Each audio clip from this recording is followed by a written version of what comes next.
I'm going to walk you through how to hire and train writers. This could be for X, this could be for LinkedIn, this could be for email, this could be for articles, it could be for YouTube scripts, it could be for Instagram scripts, Reel scripts. This is what I've used, and I'll walk you through it. So first and foremost, the reason you should listen to me is I have hired over a dozen writers at this point for my agency, Tribe Digital, several of which are absolute killers that have driven tens of millions of impressions for our clients and millions of dollars of sales. And they've been working with me for quite some time. One in particular has been with me for over 2 years. Another one's been with me for something like a year and a half. Additionally, I've trained another about 100 writers just through some digital products that I've built. So that is my experience, and this is what I've learned. High level, I'm going to walk you through what you should look for when you're trying to hire a great writer. Second is the actual hiring process. Third is the first 30 days of training. And then fourth is ongoing training. So let's walk through it. So what to look for? First is experience. And not just experience with writing, but experience with the particular type of writing that you're doing. So I'll give you two examples. The first is one guy that I hired who specialized in articles and emails. And he had a PhD, and I was really optimistic, like, wow, this guy's smart. He's US based. And I hired him to do some LinkedIn ghostwriting, and man, it was a rough go. I ended up letting him go after about a month just because I realized, you know what, hiring someone new is going to be way faster if they already know LinkedIn than getting this guy up to speed.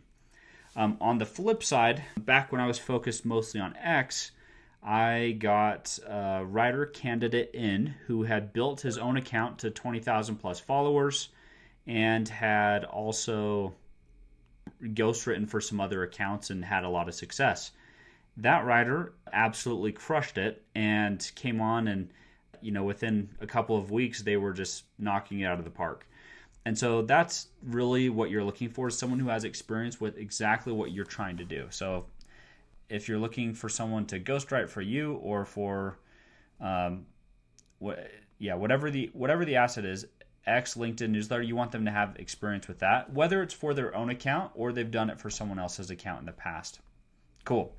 Next, in-house versus agency. So if you are a company, so you're a B2B business, and you're trying to figure out if you should do this in-house or do it with an agency, if you have the time and you're a good marketer and you're the CEO, the founder, then I'd say give it a go. Try it yourself.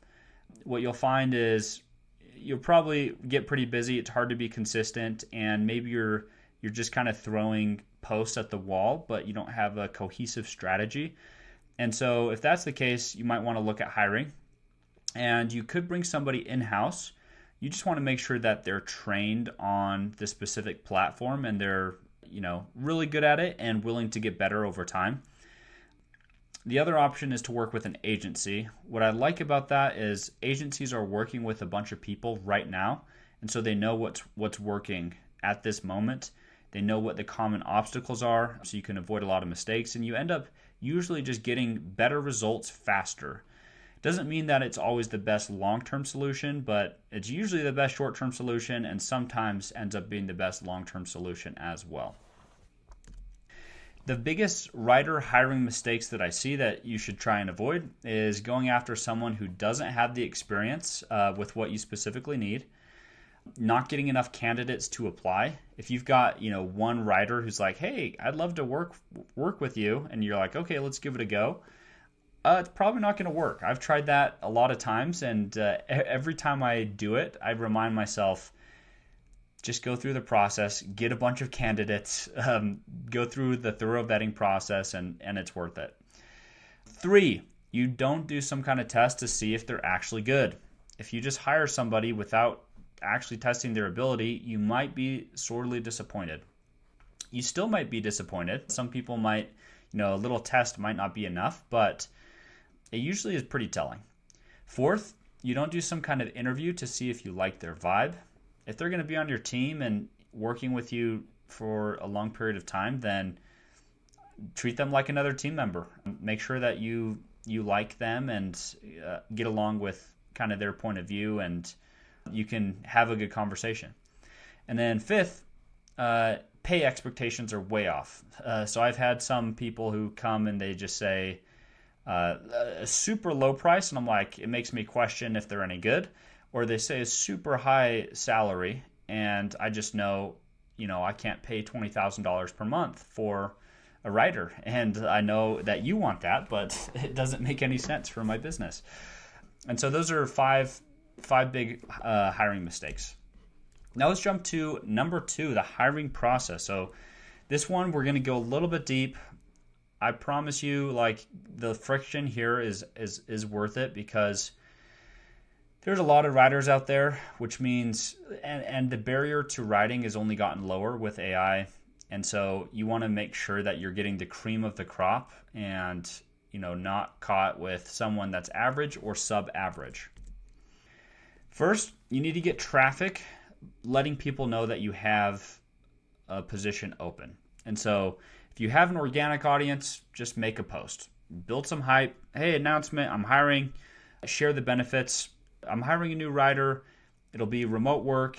You can get your work done on your own time every day. It'll be premium pay, 1 meeting a week, or whatever the thing is that sounds nice. Make sure you promote the benefits, not saying just what you want on that post, because that's what's going to attract people to it, and you want as many applicants as possible. So if you can, post on your own socials or email list. And then if you don't have those, you can run a LinkedIn ad, spend $500 promoting it. You can post in relevant communities. Just look up writer communities on School, Facebook, Slack. You can run an ad on a job board, Indeed, Craigslist, and find somebody local. If you live near a college, you can go hit up the English department and just let them know you have some jobs available. Many of them might have email lists. These people will be great writers. They won't have the experience, most likely, of what you're looking for. That's really if you want to train them from the ground up. But all of those are options. You need some way to get traffic, letting people know that you have a job open. What I do is I'll just post my X, my LinkedIn, and my email list, plus a couple communities that I'm in, and I'll usually get 200 or so candidates. Where do you send the traffic? So I send them to a landing page that has a Typeform. So the landing page, I'm just going to tell you. I don't have it pulled up right now. The landing page says the core values. It describes the role in a little bit more detail, and then it has an application form at the bottom. And the application form asks for this kind of stuff. Are you looking for part-time or full-time work? Have you worked remotely? How long have you been writing for your own account?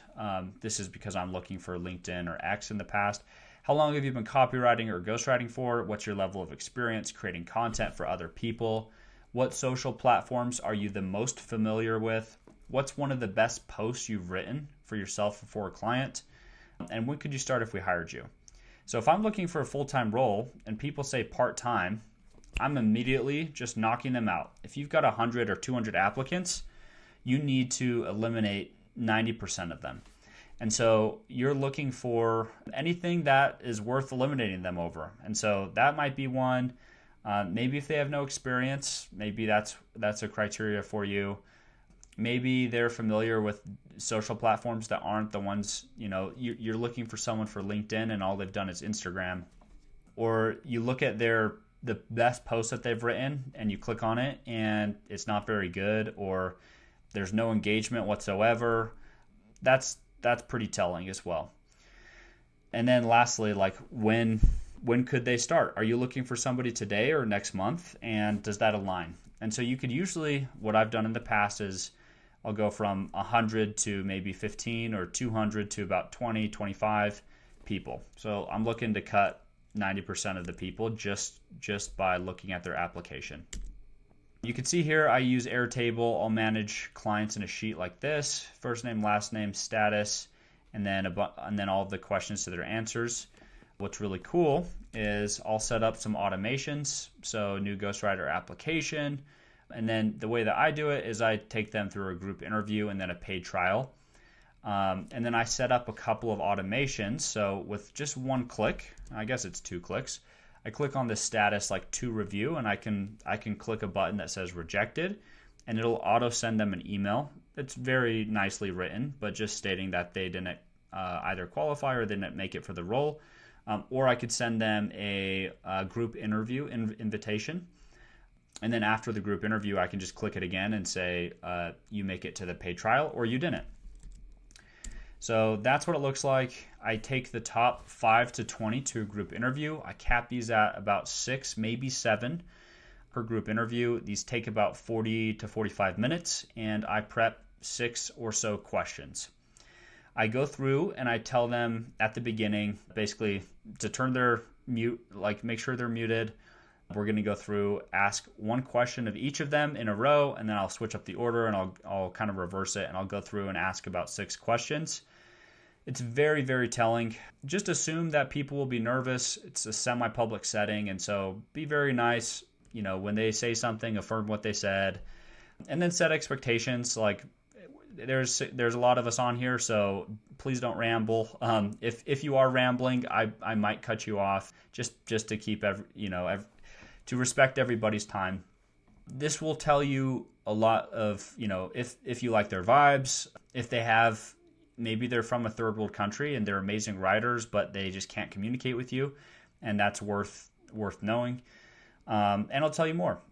One question that I would make sure to ask on this is what they would feel comfortable making today, and then what they would like to make 12 months from now. So you can get an idea of what they're looking for, their salary range, and then where they would like to get to. And this is uncomfortable to ask, but it tells you if they're in the same ballpark as you, or if they're just, completely, this might disqualify people. If they say they're crazy low, then it makes you wonder if they're any good. If they say something like $20,000 per month, it's probably not going to be a fit. High level, I often see writer roles on the kind of, depending on what country they're located in, you can find good writers for as low as $3,000 a month and as high as about $7,000 per month. And on the upper end, that tends to be more US based. But great writers are hard to find. So the way I do these is I'm just looking for the absolute best talent. And then after I figure out who the best is, pay is kind of a secondary thing that I look at. If you just go for the best talent, like I promise it'll pay off. But it's still good to have that salary range in mind. After that, you take the top couple, so the top 2 to 10, to a paid trial. This is where the rubber meets the road. You see if, some people are great at interviewing, but they're actually not good at the skill that you're hiring for, which is writing. And so I test for a couple different things. I see if they're good at strategy. So I'll send them a LinkedIn account. I can actually show you this one because I do have it pulled up. So I'll do something like this. I'll, set a time frame, and I'll usually pay something like $50 or $75, and it takes maybe an hour. I'll have them look at an account and go through, create a Loom video with a little strategy of what this client should be doing better. These are just random people that I've chosen. I have them write 5 different hooks. I have them double down on an idea, say it in a different way. I have them expand a post into something longer. I have them ideate. So I give them an account and I say, give me 10 content ideas that you would write about for this person. And then I have them try a few different voices that are very different. Female, male, and like different tones, and just see if they're any good at, matching their voices. And so this one in particular, one writer that I hired just totally stood out. They crushed this part, and they've been an amazing writer since working with me. So that's what it looks like. Like I said, it's usually $75. Expect it'll take about an hour to complete. So I'll usually dish out something like $500, $750. And people are happy to do this assignment, and it saves me so much time down the road. Finally, you make an offer. So after you look through those trials, there's generally 1 or 2 people that are, head and shoulders above the rest, and those are the ones you go with. And, if you have spots for 2, take them both.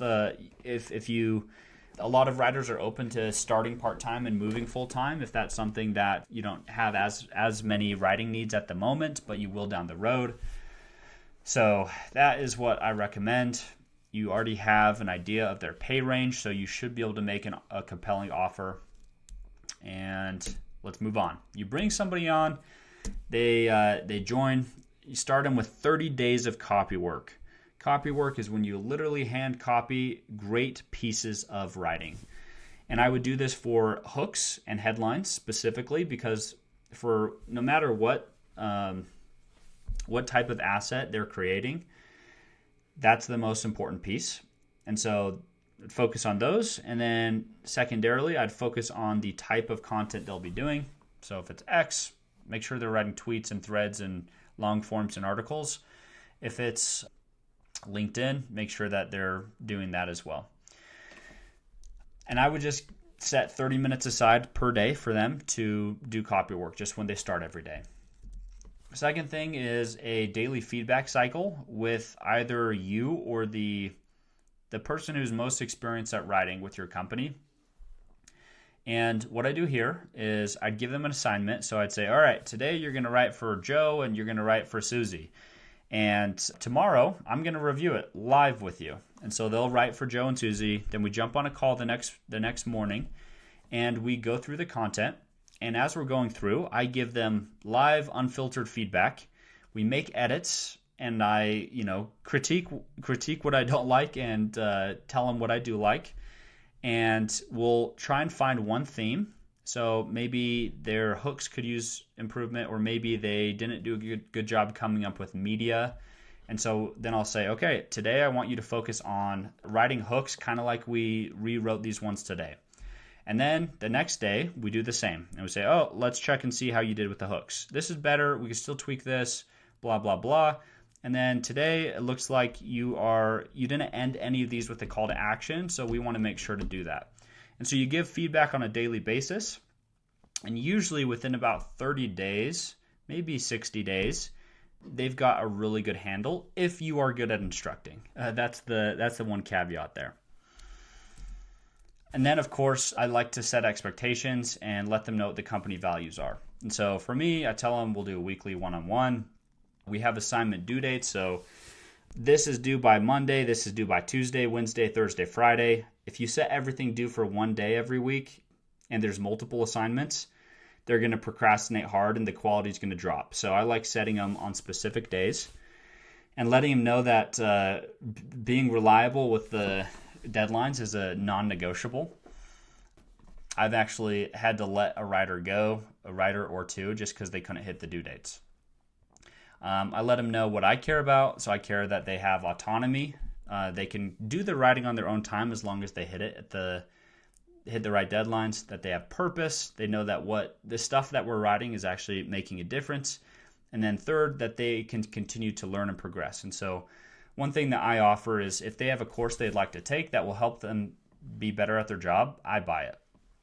Company core values: reputation first, initiative takers, reliable. You'll have different ones, but that's what we care about. And then how we use Notion to manage writing. So, it says the type of asset we're writing, it says the date, it says the client name at the top, how we format everything. So all of that stuff, what to do when you get assigned a client. And this is specifically for a ghostwriting agency. This would be different if you're a firm, but you get the idea.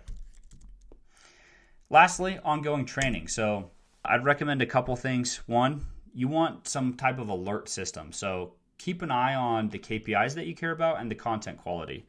If suddenly your posts just start doing way worse, or your impressions drop dramatically, or your follower growth slows dramatically, you need to be aware of that. And so keep an eye on it. Also, the content quality yourself. Still nice to read over the posts, especially for the first couple months. I'm at a point with my writers where I don't need to even check anything unless they highlight a specific post they want me to look at. And it's awesome. Reward them when they crush it. So if they have a post that pops off for an excellent month or week, then make sure and let them know that you appreciate that. They're doing a great job. You can even set up some incentives. For my agency, we have some incentives based on performance. And then keep them apprised with AI. So there's a lot of tools and new developments, and you want them to be leveraging the absolute best tools and prompts and everything out there. And so try stuff and tell them about it. Encourage them to try stuff. You could set up a monthly meeting where you're experimenting with new AI tools. If they're more productive or they're more effective, then your business will do better. You can also pay them better if they're handling more clients or if the performance increases. The one thing I'll call out here is being faster isn't always better. You want to be effective. You want to actually get the client results, and then you can care about efficiency and speed. But I know a lot of people who will focus on, I've got these amazing AI tools. They're life-changing. I can create all of my content in 30 minutes a week. Then I ask them, how many leads are you getting from your content? Oh, we haven't gotten any leads yet. And I'm just thinking, okay, why do you care about this AI system that you have if it's not producing the results that you want? Get the results and then worry about making it faster. So that's everything. Hopefully this was helpful. If you're looking to hire a writer yourself, then follow this process. It's a lot of work, but that's how you find the diamonds in the rough. If you're looking to bring on an agency specifically, that's what we do at Tribe Digital. We've worked with over 100 clients, and I'll have a link in the description below if you're interested in chatting. We can walk through what that would look like. Thanks so much. Peace.